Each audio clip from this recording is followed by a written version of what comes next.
I'm going to be using a little bit of this. What is this? This is 10 cc's of straight up lidocaine. Give me the bottle. Empty bottle's good. Yeah. Thank you, sir. You guys are awesome. And see this right here? For some reason, zoom in there, in the United States of America, my adopted home without having to pay tax, is in short supply sometimes. There's something weird go on. I don't believe the supply chain issue. I just think they're gouging you. Because in any other country, I've never heard of supply chain issues with lidocaine with epi. Anyway, you don't need the epi. You can take 2% and use half as much. So you don't just need this bottle. So 1 bottle in 500 cc's, and that will get you anywhere you need to go. Is there lidocaine toxicity risk? Almost certainly not. However, remember, it's not the 5 to 7 milligram per kilogram pharmacokinetics of intradermal. It's more the 35 to 45 or more milligram per kilogram of tumescent, even though it's a wetting technique. But no lidocaine toxicity, agitation, tremulousness, metallic taste, maybe even a seizure. Make sure your whole team every year has BCLS, ACLS, and an AED, and no CPR, and all the things in case something happens in your facility. Okay? So we hand that off. Now, this is straight up 1%.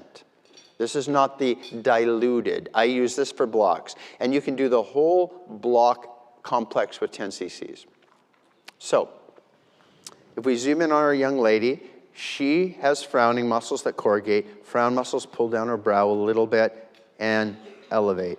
I suspect that because she doesn't frown overly strongly, 15 years ago when I did her lift, I did an endoscopic version. I probably went off after her nerve to the corrugator, and I did some ablation of it. Because when she, go ahead and frown for me, she's not a strong frowner and hasn't had toxin in there. So neural ablation can work.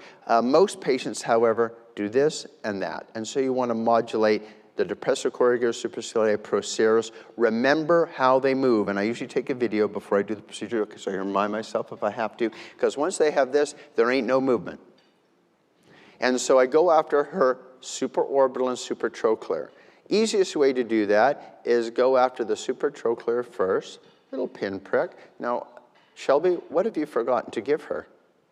Oh, you guys are tag teaming from one side. Okay, Jim is going to give her a very important element, which is your nitrous oxide. So we'll keep that down so people can see. Nice, slow, deep breaths, young lady. Perfect. And so I want to wait 6 breaths. And what's Jim doing there? And Shelby, yeah, this is going to make sure it is much more efficient because the atmosphere, shockingly, has very little nitrogen. That's why we can exist as humans. But the tank has 50% nitrous oxide. So we want to go from about 9% to 50% nitrous oxide, sudden serotonin dopamine release. It takes 6 deep breaths. And so I go into my supratrochlear nerve at the head of the brow. I deposit about half a cc, then I slide with a 1'30" to the supraorbital location, and I do a V2 right there through 1 poke. V1, V2, done. Okay? Now, nice, slow, deep breaths. The V2, or infraorbital, about 1 finger breadth below the mid-pupillary line, come down onto the malar eminence, and you don't exactly know where it is here, so I'll get my arm out of the way. I'll come from the top. I bounce off her, right here, off her malar bone, and I kind of infiltrate in an arc around where it probably is, mid-pupillary line, 2 centimeters below the infraorbital rim. I put about a half C where the probable infraorbital nerve is. Excellent. And then quickly, with Jim being nice and being out of the way, zygomaticofacial, which is usually the junction between the malar eminence and the zygomatic arch of the midface, and then zygomaticotemporal along the temporal arch.